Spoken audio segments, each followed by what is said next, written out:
Record wage increases have failed to convince people the economy is going in the right direction. Rishi Sunak last week said there is light at the end of the tunnel, with average weekly pay going up by 7.8% in the 3 months to June. But voters still think the country is heading into trouble. Exclusive polling by Omnisys found 62% believe the economy is getting worse, with a mere 11% saying it is getting better.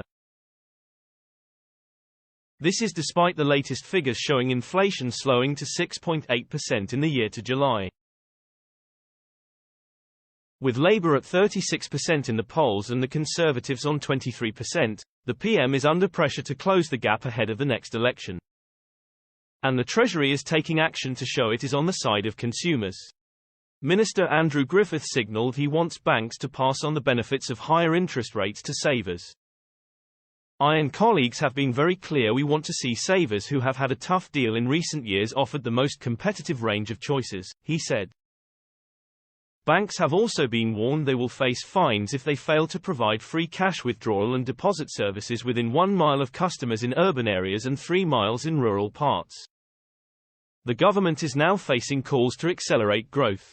Prominent economist Shankar Singham said, "It is good inflation appears to be coming down, but the government needs to focus like a laser on how to reduce energy costs for consumers and also costs in sectors such as transportation, housing and retail banking.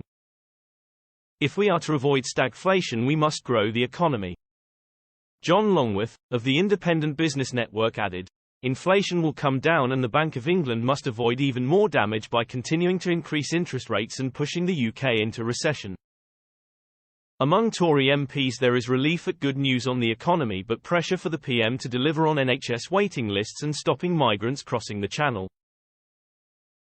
Redwall Tory MP Ben Bradley, who serves Mansfield, said, "I think the government is clearly making progress on economic growth, on debt, on inflation. Hopefully it means in a year's time people feel better off, and that's a huge influence on how people vote." And Lichfield Tory MP Sir Michael Fabricant said, "When, or if, the courts eventually come back to allow removal of migrants to Rwanda, the tide will definitely have changed in favour of Rishi and the Conservatives."